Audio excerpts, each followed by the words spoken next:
So now I think we are live. Welcome everyone to the EABA Summer School 2026, the second session in this summer school.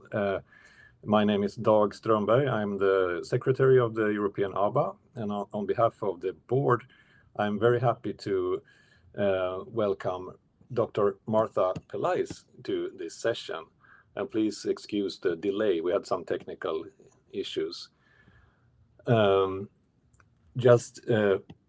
Briefly, Martha Palaez, she's a Frost Professor of Psychology at the College of Art, Science and Education, School of Human Development at Florida International University. She directs infant and early childhood doctoral research at Endicott College, and her research involves mother-infant interactions and early social learning processes, as well as design-applied interventions with children at risk of developmental delays, depression, and early autism. Martha Pelaez has published more than 100 articles in peer-reviewed journals, and she has also been a member of 10 editorial boards of refereed scientific journals. She is the 2023 recipient of the Nathan H. Azrin Award granted by the American Psychological Association, Division 25, for her distinguished contributions to applied research with young children and their social learning. She has received numerous other awards, and she is also currently nominated for President-Elect of the ABAI. A warm welcome to Dr. Pelaez. I look very much forward to this presentation. Thank you so much, Don. Thank you. And I repeat, I am so sorry for the delay. It's mainly my fault. I guess I'm in Miami right now. We have a lot of rain going on. In any event, I hope you enjoy my presentation. I will try to go smooth. I recommend that you take some notes. It's going to appear to be repetitive, but it's not going to be repetitive in the sense that I'm going to try to separate the topics clearly. So just briefly, these are among the many people I have collaborated with, but there are many other colleagues and former students and current doctoral students that work with me. So this is the product of the studies that I will be reporting belong to many of us, not just to me. My three main objectives is a note to take in case your questions. I don't know how this system is organized, but I do believe there are a couple of questions at the end. My main goal is to present research illustrations of how social stimuli provided contingently by the caregivers, typically the mothers or the fathers, during interactions with their infants are essential to furthering our understanding of social learning. This is critical, and I will show several phenomena that we have studied. To illustrate the behavior-analytic methodologies, I will be presenting comparisons between different types of reinforcing stimuli, whether it's in the modality visual, auditory, tactile, and these occur during the interactions with mother and child. I also will talk briefly about early markers and assessments, early markers of autism and infants at risk of autism, and also the interventions and procedures that can be used effectively by behavior analysts and educators and parents conducting interventions with infants with autism.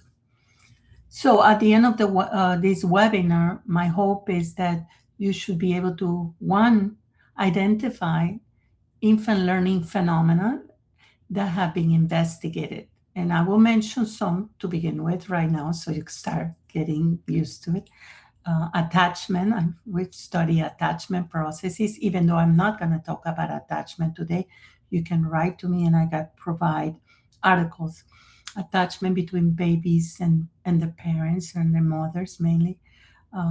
acquisition of fears, vocal imitation, joint attending or joint attention, social referencing. These are the main phenomena that I have been investigating with my colleagues and students. Also, if we want to go more molecular into, well, okay, what are the different operant responses? We call them operants because they're not reflexes. These are our target behaviors that we have studied. Some of them controversial in the area of autism, like eye contact, but we also work with orienting responses of the infant, attending, joint attending between the caregiver and the child, and referencing, and naming, manding, tacting. These are the typical operant responses. And then also we identify the social reinforcers used to maintain these behaviors in infants, like the contingent social stimuli that the parent presents. Like one of my favorites that we're going to be talking about extensively today is the vocal imitation and parentese speech, which is also known in the literature as infant-directed speech. That's like when we talk to the babies in a very high tone pitch, intonation, elongated vowels and sounds. And then, of course, one of my favorites is the touch. I think it mentioned that I was co-director of the Touch Research Institute in the world. We have 2 touch research institutes that have generated enormous amount of research with respect to what are the effects of tactile stimuli during the interactions, in particular in communication. So let's move on. Markers will be listed. And here are the phenomena that I mentioned. I will provide references, as I said, but here are some citations. Infant attachment and separation anxiety problems that occur when there are insecure attachments. Jack Woods, my mentor, who already passed away, was a mentor of Don Baer and also of Larry Kohlberg, that some of you in psychology may know about Kohlberg from Theories of Moral Development. In any way, we studied extensively attachment many years ago. I would like to retake that area of research because I think it's extremely important. We done eye contact and orienting responses, more recently with Sivaram, Maitri. Joint attention, which I will talk about today, as well as social referencing in infancy as a product of conditional discrimination training, and a lot of vocal imitation, contingent vocal imitation. I did work also in stimulus equivalence class in infants, just similar to what Carmen Luciano have done, but much earlier with babies. And also the areas of fear of the dark and fear of strangers, which I won't be talking about today, but I can provide literature. Everything is condensed in this textbook, which was published in 2022 with Gary Novak and the Bernardis. And more recently this month, I'm very happy to announce that I have a new book that came in Spanish, which is very important for the Spanish-speaking countries that are going to be adopting it for. It's called Psicología del Niño, and it's mainly from a behaviour-analytic perspective. So what do we know? We know a lot of things also from mainstream developmental psychology. We know that babies at birth, when we're born, the caregiver, our mothers, our fathers, they're the primary source for reinforcing stimuli. They in feeding us and touching us and smiling to us and caring us, everything about the caregivers, when the caregivers are nice. By nice, I mean they're warm and they are not neglecting or abusive. And everything can become a source of reinforcement. The auditory, the sounds, their voice, their visual smiles, the touch, their movements. They become evocative and they come reinforcing for the baby's first responses. We know from Tony DeCasper's research, for example, at Emory, that sucking response can easily be conditioned 1 month after birth when the infants hear the sound of their moms. And those sounds were the same they reside in the last trimester of gestation. So they were familiar passages. And when they recognize the sounds, they suck at a higher intensity of burst. We also know that from many earlier researchers that you can condition with auditory stimulation and visual stimulation the head turning response, crying, conditioning of crying. There's currently a lot of literature on that. Smiling needs a lot more research, but there are studies on smiling. And so the caregivers is a source of reinforcing stimuli by imitating, by pointing. And we know that the infant learns as a result of this stimulus response pairing and these conditional discriminations that they go through, and also via modeling and imitation. So right in the hospital after birth, if you look at a baby, you can see that when the babies start opening their eyes, start focusing, even though they don't have that acuity in the visual, they do connect with the face, and the eye contact begins with a neonate soon after birth. So we become a strong source for them. So if you're going to do research or study or conduct interventions with infants, one question you ask is, well, what is my target behavior? What should I be selecting as a target behavior to intervene?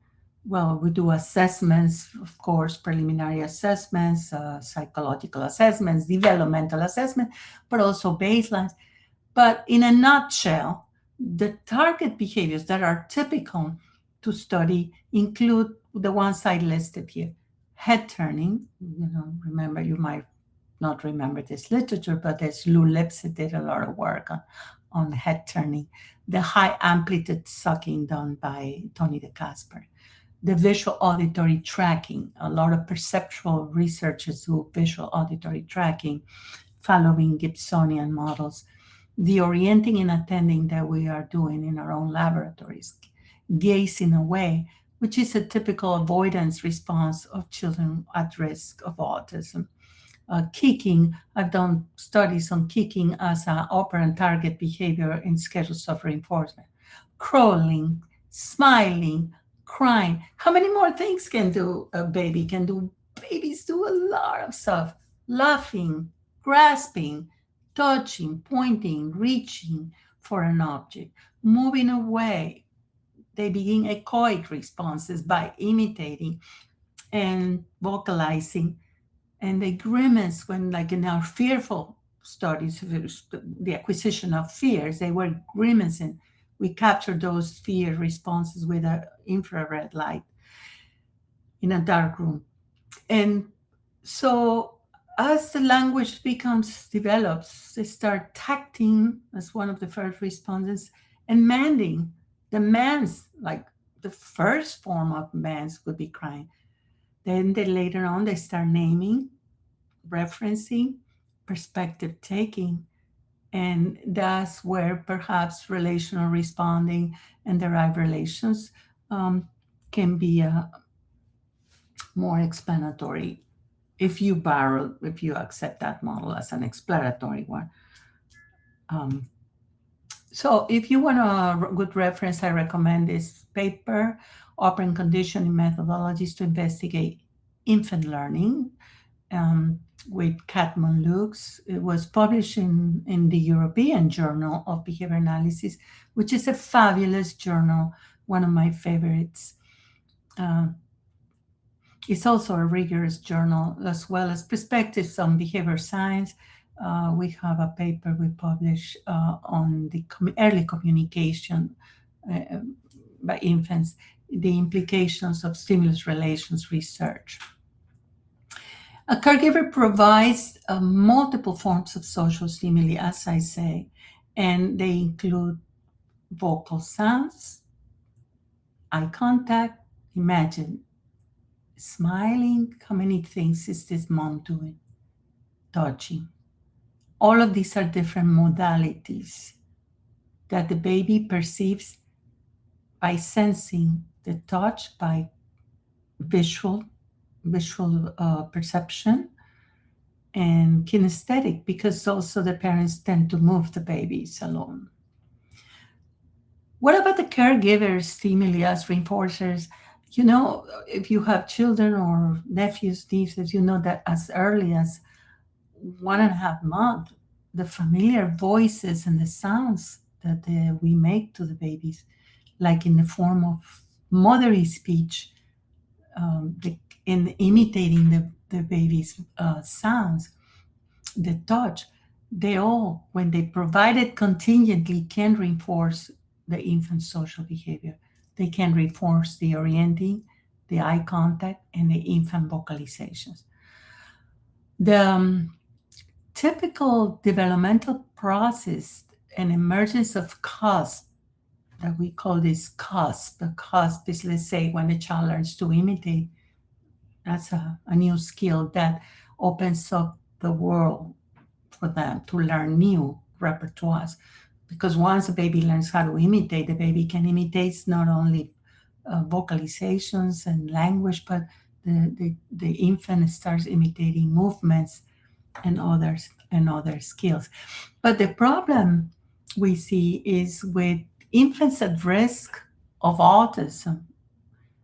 This learning seems to be disrupted pretty often, typically around 18 months, but it could become earlier. So earlier markers might be present.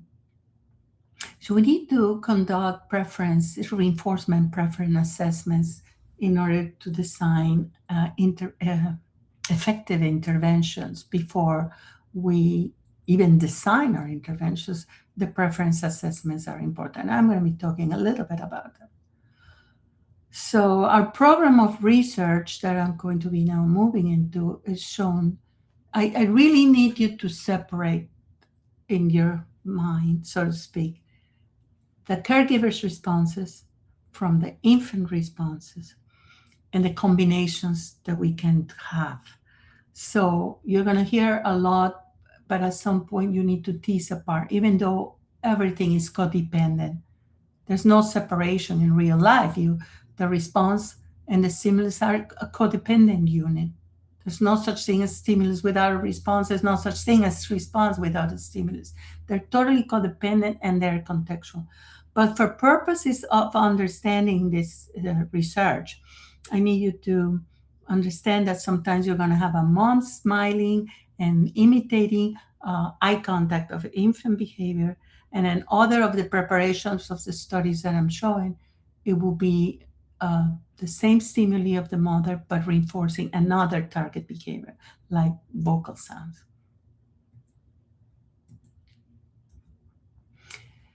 Around 2 to 3 months, infants begin scanning the faces of their parents. They become fixated. Sometimes they just stare at the caregiver's eyes. Interesting, later in development, those infants that are diagnosed later with autism exhibited decline in this eye fixation as early as 2 months, but around 6 months, most of them. And so the markers, the infants at risk of developmental delays experience communication challenges, as I said. And the earlier markers, this is a list that maybe you want to take a note. It's documented by many researchers.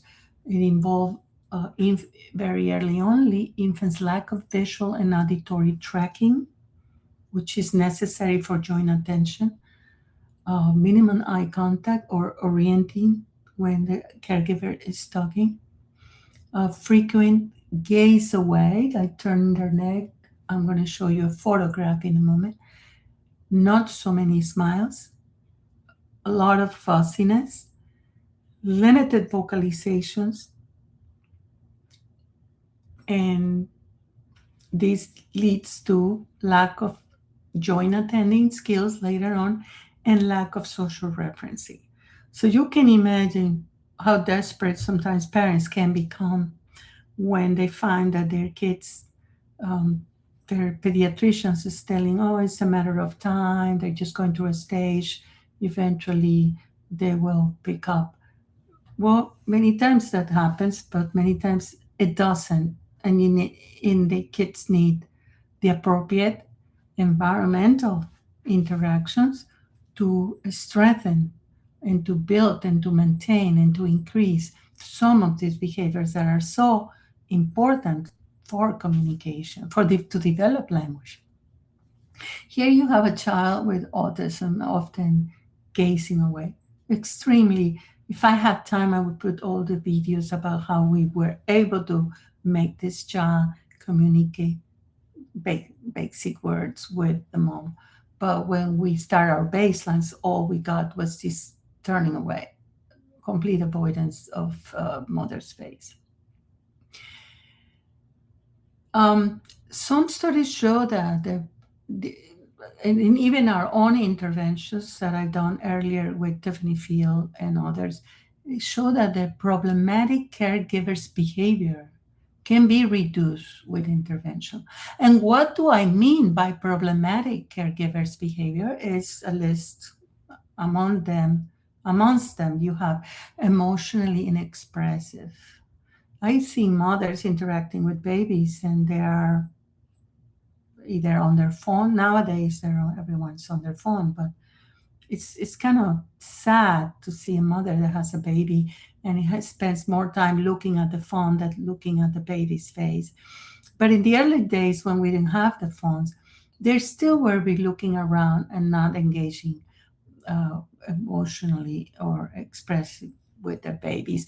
And sometimes I work a lot with depressed mothers from postpartum depression. And some of our studies show that after postpartum depression, one of the outcomes of these was negative mood behavior from many of the depressed mothers in our samples, disengaged. So we did studies on disengaged depressed mothers, withdrawn. You will bring them to the lab, naturalistic lab, where you ask them to interact with their baby, and then you coded how often they interact, and you will find that there were minimum interactions compared to the non-depressed mothers and typically developing infants. Also, this shows some levels of anxiety and unavailability. Unresponsive to the cues. If you want to speak more behaviorally, what is happening is that the babies provide a cue, like a precursor of a protest, and a mother would not respond. And it was not until it was a full-blown protest that the mother would respond, which many of you with behavioral background know where will that lead to. It will lead to intermittent reinforcement of crime.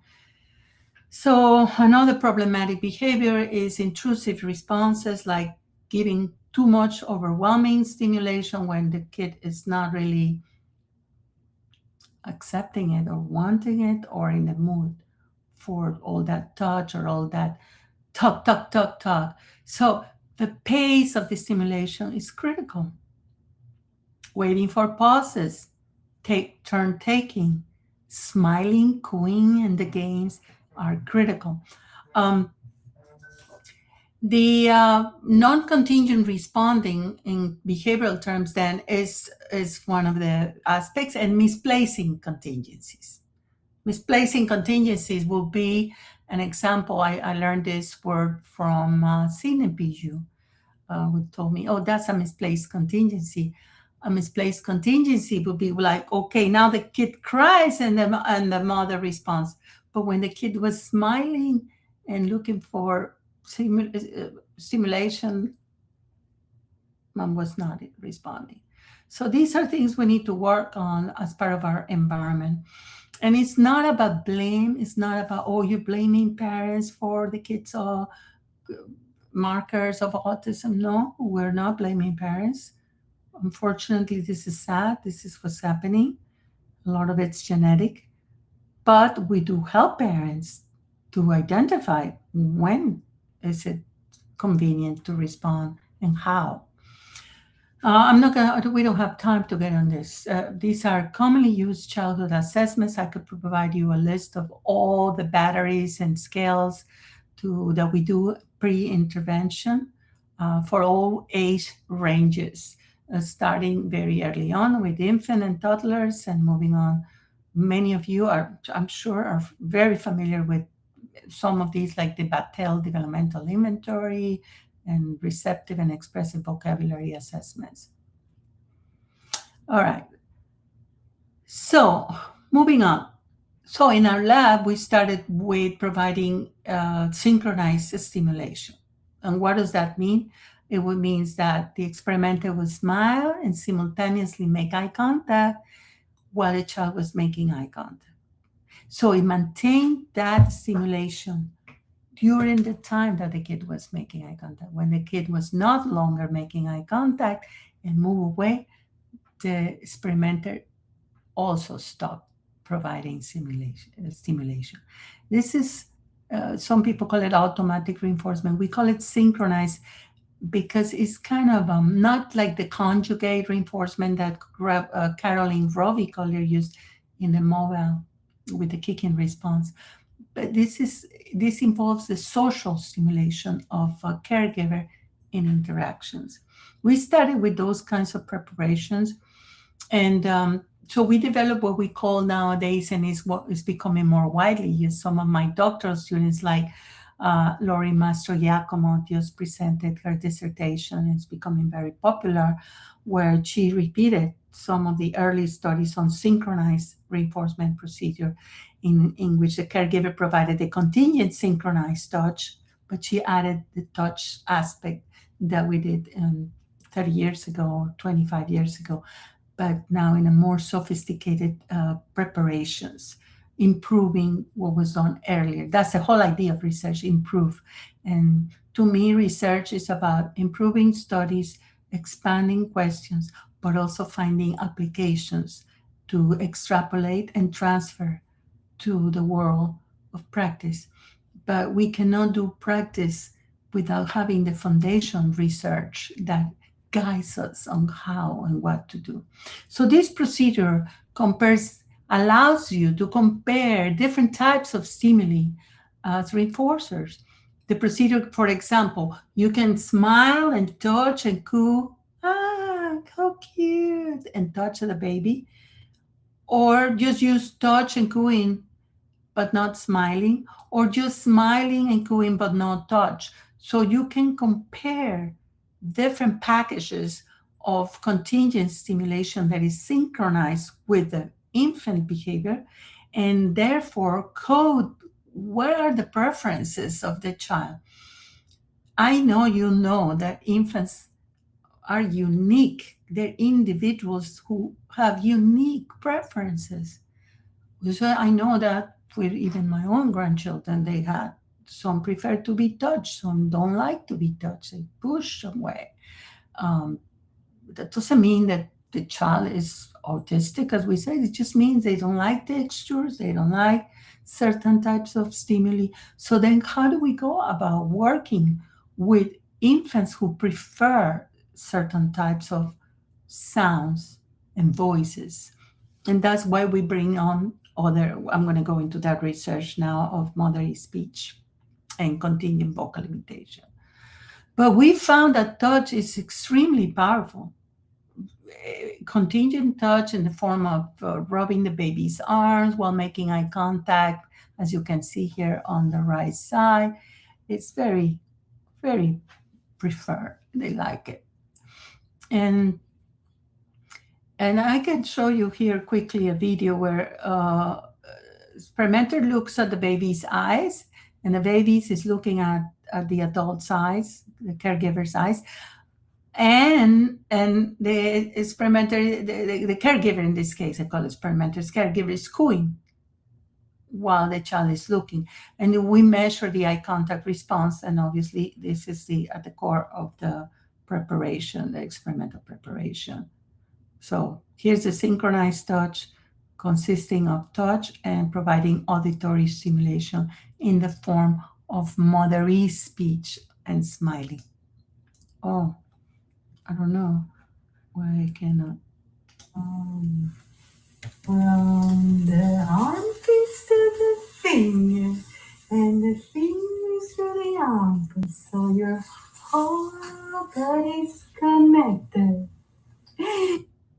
And this baby smiles a lot, which is another target response. So infants show preference for touch stimulation during face-to-face interaction. There's been studies on that are now being replicated.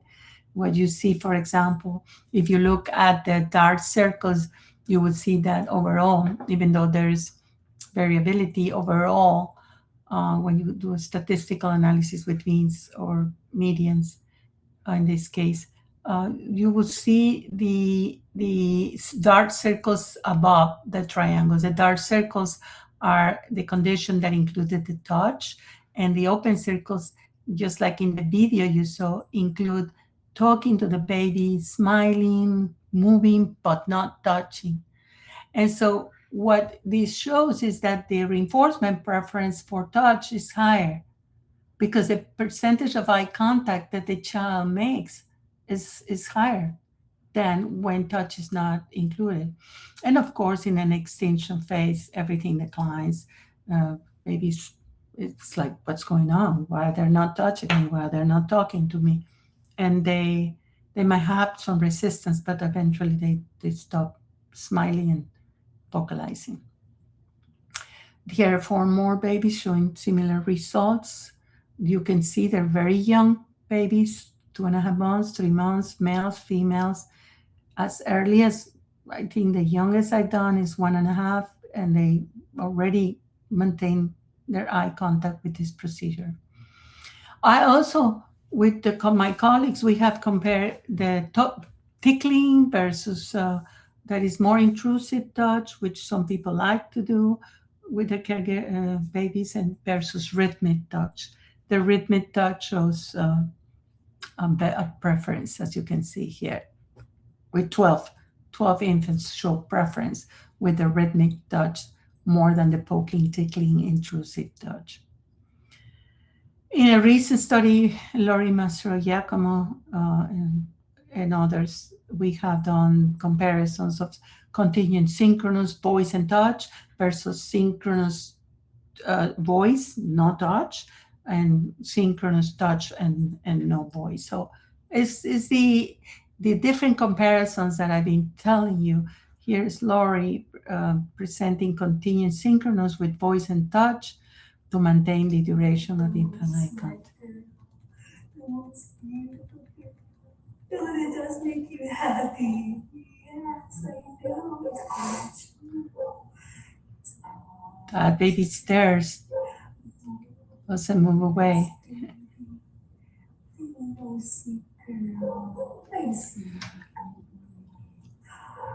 see those beautiful eyes. They're so pretty. And one critical aspect that you note here is the motherly tone, the high-pitched tone. This is why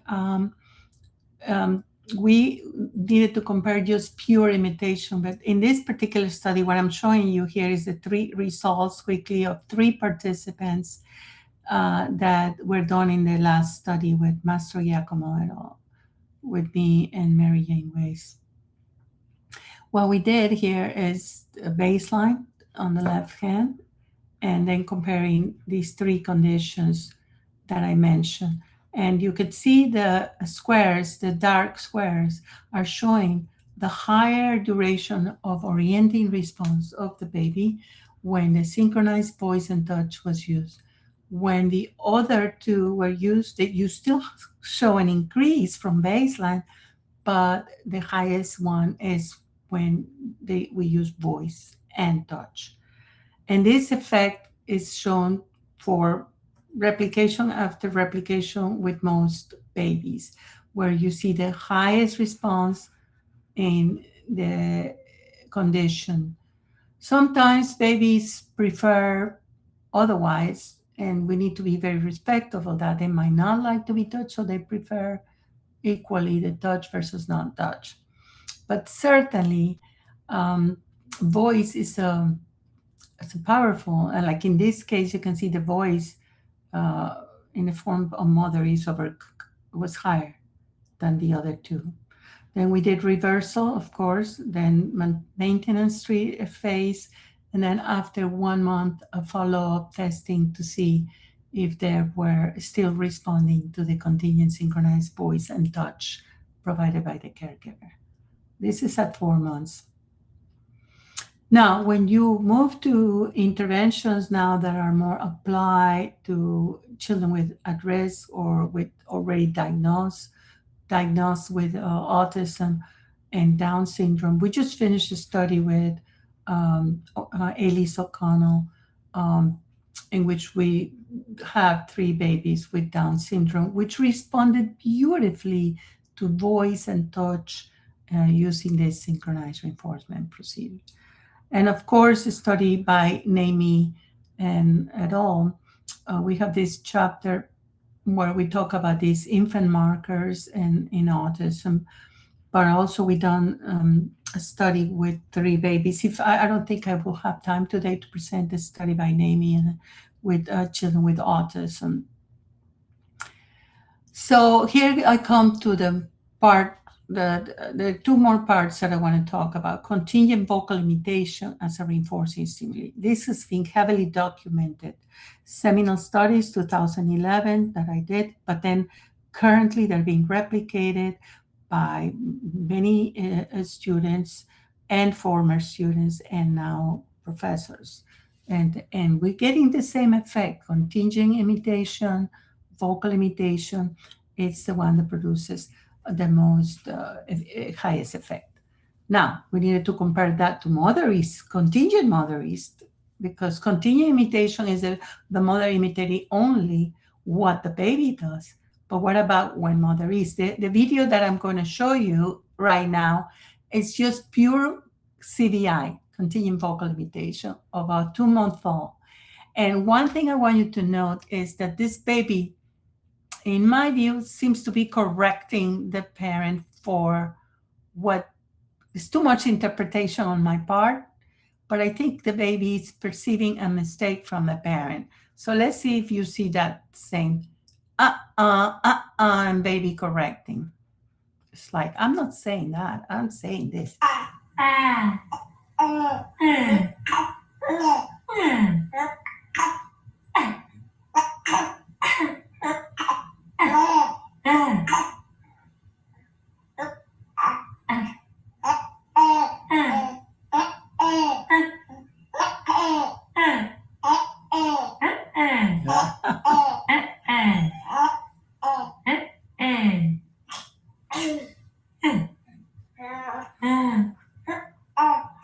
So what you see here is at the end is baby's making 2 vocal sounds, and the mother's making 1, and the baby stays on the same until the mom gets it. So I think sometimes we are the learners.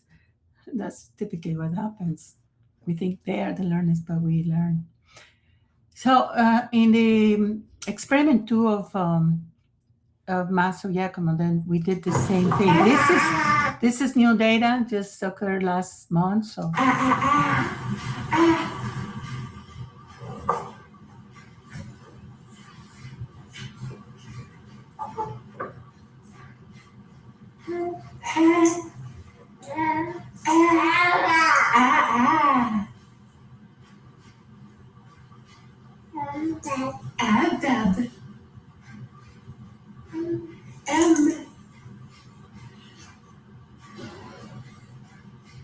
I want to say something. It's like a football game, you need to pay attention to see the moves. The baby size, there's a camera here that to measure and record. A baby size not making eye contact is not the target behavior in this particular study, is the vocalizations. So that's why Lori is responding only to the vocalizations of the child.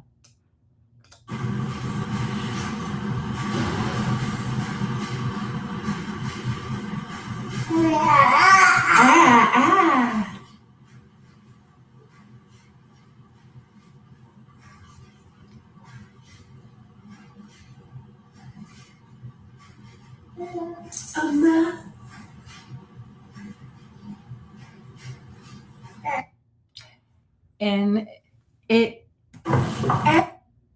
what you see in this result, of course, we have baselines and we have intervention, and we have reversal, third phase, and then we have the selection of the best treatment. So the idea here is to test and assess which is the best treatment, so then later on we can continue with the one that produced the best results during the intervention. In this case, it was contingent vocal imitation with touch, and the target response was the frequency of vocalizations.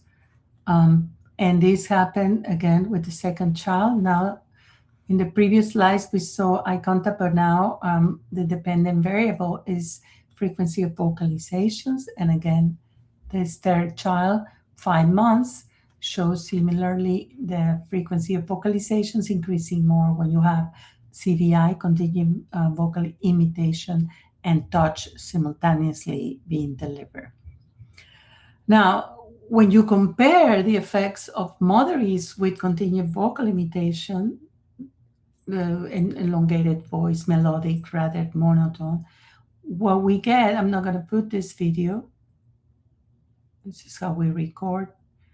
This is the parental training steps before the intervention. We give written instructions, we do in vivo modeling, then role play and feedback, and then finally in vivo and feedback. So we have a whole parental training steps before proceeding with parents conducting the intervention. We reduce the distractions, we consider it the time of the day. We have maximum 30-minute sessions, and prior to each session, we withhold the reinforcers, so kids will respond to it like, I don't want you to be overstimulating your child before the session. And we find comfortable sitting, quiet sitting area. What you see, it's with children with autism, in this case, is this kid, pseudonym Sansa. It's amazing how the eye contact with contingent mothers increased drastically. And it went back in baseline and then back to contingent mothers. So the mothers speech does have properties of reinforcement, not just of a evocative stimulus, but also of a reinforcing stimulus. And when you compare these two treatments, amazingly, with 48 infants here, 48 infants, you have consistently the result that is higher than baseline, the performance, that the white bars, which are vocal imitation, are slightly higher than the mother speech, the contingent mother speech. And when you do have control procedures with non-contingent responding, like in this case, NCR means non-contingent, then you have lower performance. These are very solid demonstrations of the fact that contingent imitation and contingent mother speech are good. More recently, we're looking at echoic responses, and we have 2 studies with echoics of the child. Echoics means the child also imitating. So it's not just the parent imitating now, but the child also imitates the parent. And these are beautiful demonstrations. And also other studies that we're doing now with Caroline Christelle dissertation were about modeling. What happens when you model and then you imitate?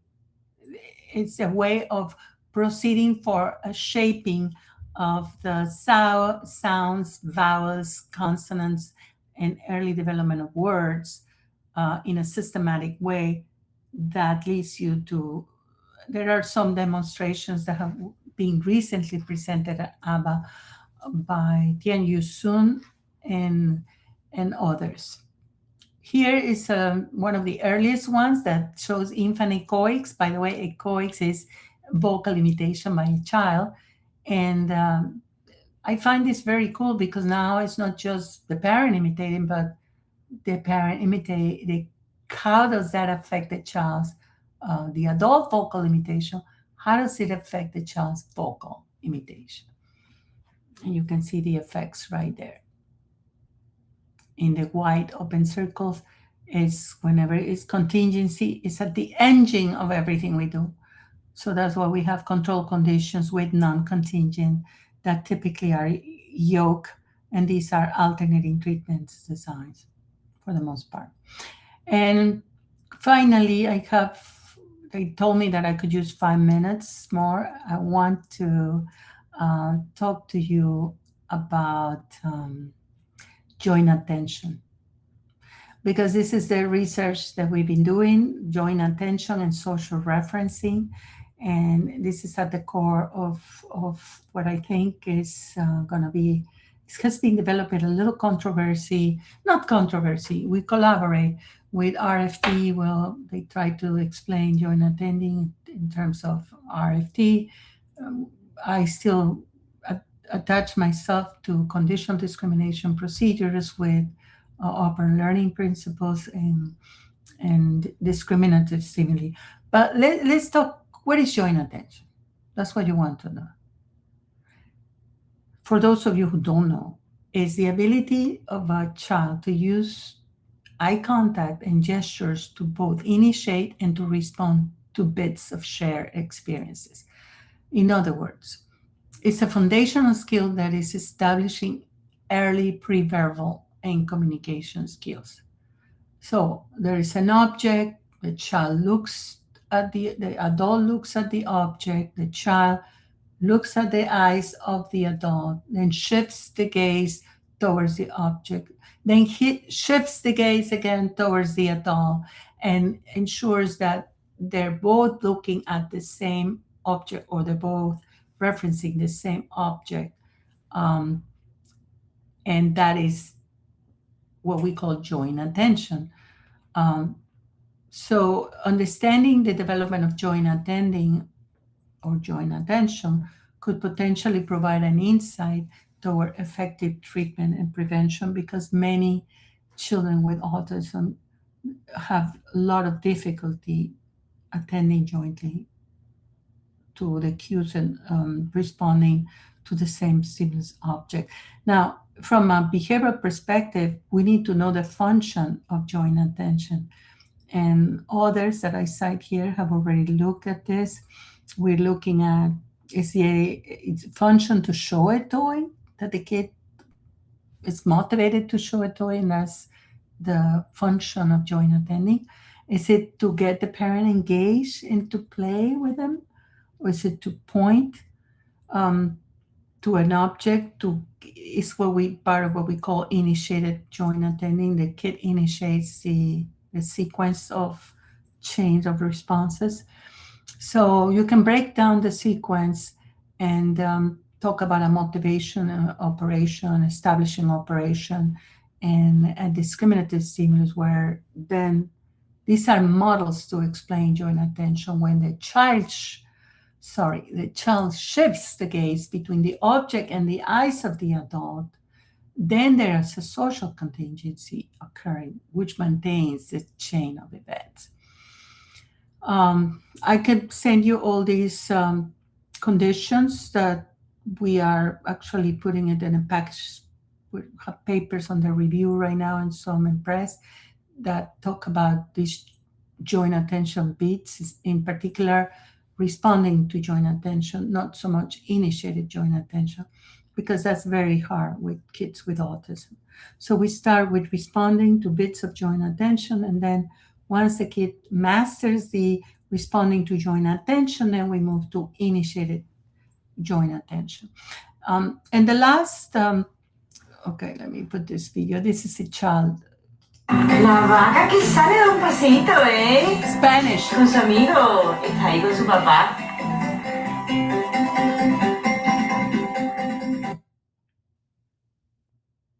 What this kid doing is looking at the mom, looking at the TV, and then looking at the mom for referencing, for cues about how to respond to that cartoon.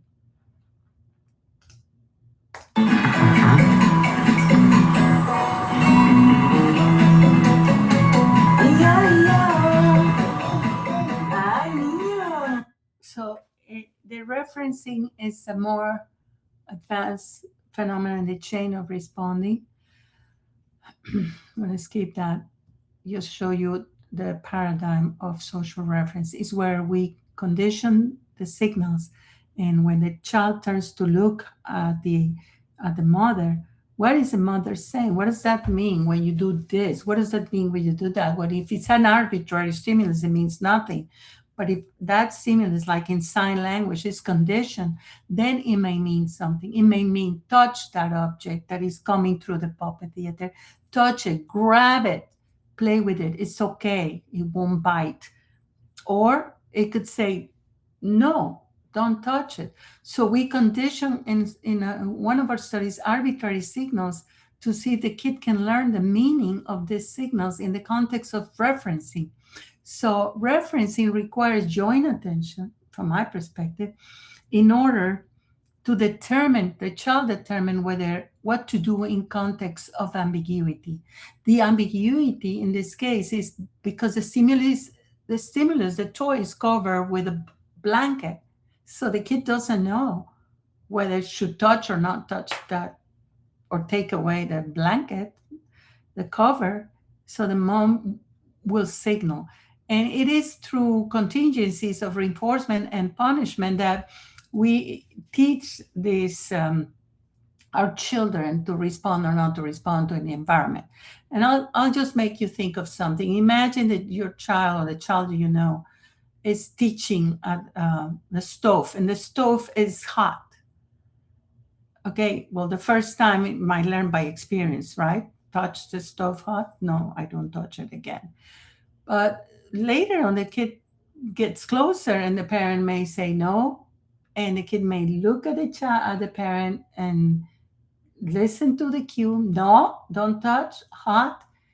And this signal eventually, in context of ambiguity, is where the child begins to respond to these cues and signals more than direct appliance, let's say direct rule learning by doing.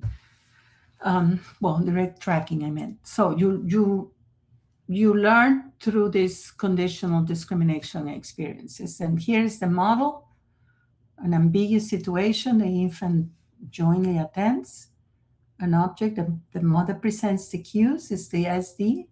The infant either reaches for the object. If it reaches and there's positive reinforcement, lights and sounds and music, the child will learn that this cue means, yeah, go ahead and touch. But if this is an aversive stimulus, like in a negative trial, looking at the mom presenting those cues, this one, the infant will reach for the object, and that toy might be a scary little monster making loud sounds. So that would be an aversive stimulus. Of course, you counterbalance for the balance of the signals, and this is how we make this preparation. I think I'm running out of time. I'm going to leave you with 2 more slides, I promise. This is a smile. That means, yeah, this is how we communicate with our kids, by providing signals when they reference us. When they see a dog on the street and they don't know if to touch it or not, the parent does something, provides a cue, or says no, a fearful face, don't touch it, signaling the response. And we have data that shows all this through, the conditioning procedures, reversals, extinction. And my conclusions in this talk will be very short. Basically, we conclude that contingent social reinforcement in the form of touch, smiles, motherly speech, vocal imitation can work very effectively to teach our infants early communication skills, at least the foundational communication skills. We recommend further research that should use open learning methodologies and conditional discrimination training with infants, whether they're neurotypical, typical, or neurodiverse, in particular, because these procedures work. They have shown very positive results, and interventions that are designed to be implemented in homes and in natural settings with parents and grandparents and caregivers will ultimately be very pragmatic, very convenient, very cost effective, and will work for the kids. So with that, I want to leave you with this. I hope it was too fast. I apologize, but I hope in the future you will implement training that includes multiple caregivers, whether parents or grandparents. Thank you so much. Thank you very much. It's been attend this very rich and highly engaging presentation. And also thank you, Martha, for sharing this with us at the European ABA Summer School. Thank you for inviting me. Yeah, and I also want to thank everyone who attended this session. I'm not sure if there is time for questions. I don't see any questions in the chat. So thank you for the comments in the chat.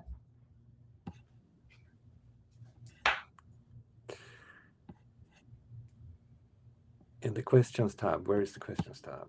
Let's see now. Sure. Oh yeah, there seem to be 4. Oh, do I read it? Oh yes. I found the experiment very interesting. Yes. A person, especially the ones about touch and mother ease. Would you teach a baby to enjoy touch if they seem not to like it? If so, how? Wow, this is a very, very good question, very challenging. I don't know. I tell you, I tried that I have a grandson, I told you, that didn't like, and I don't like to force him because I want him to accept me. And with babies, might be a bit different because they're like sponges. They're adapting, they're learning. So what I do, I probably start very gradually. I have a protocol for massage therapy, which they like, the feet. They might like certain areas to prefer. They might not like to be touched in the back or the neck or the face in particular, but they might not mind being rubbed on the feet. So I will probably try that and see how they react and see if they like it. And then if they do, then I will proceed gradually, systematically to other types of touch and different areas or parts. Yes, that's a good question. Thank you I hope I addressed it. The second question, it says, did you find a difference between the use of mother ease, high pitch, and adult speech, normal level speech, and terms use responses? This is another very good question because in our original studies, we never really talked to a child like some parents do, talk like an adult to the kid, but that's what later when they're like 1 year old, 2 year. But when they're babies, we didn't use the adult speech. There's a lot of literature already published, as you know, the person who asked this question knows, that compares infant-directed speech to adult-directed speech, and the literature already shows that they prefer infant-directed speech. But those were not my studies, my conditioning studies. But there is literature on that. The last question, I think it's the last. I would like to have your insight on the study Sivaraman conducted to untangle the link between respondent, joint attention, and social referencing, since their conclusion in that responding joint attention is not prerequisite for social referencing. You know, Maitri Sivaraman and I have a lot of respect for each other's work, and we collaborate. And I insist that it still needs to be proven that referencing if it's defined operationally as the kids using the cues in ambiguous context, just like we adults do in ambiguous context, we use cues that other gives us to decide, choice of how to respond. Then responding to joint attention may not involve social referencing, but the question here is, it doesn't involve responding to joint attention, might not involve social referencing, but that's been my very point from the beginning, that the developmentally responding to joint attention precedes social referencing, and that social referencing it requires joint attention. I'm just going to answer this question with a question. How would you reference from someone's cues if you don't ensure that those cues that the person is giving you are with respect to the same object that you are inquiring? You need to be in connection with that object, both of us, in the diet. And to me, that's the answer. But maybe I'm wrong. Okay. Thank you so much for those very eloquent questions. Thank you for the questions, and thank you very much for the answers. Really fascinating topic, this. I love to visit you at some point, and Carol and everyone. Thank you. So what do I do now? So I think we are done here in this session, and again, thanks everyone for attending, and welcome to the next session at our summer school, which will be next week. All right. So I hit the end stream or any other button? Technician, please. Do you have any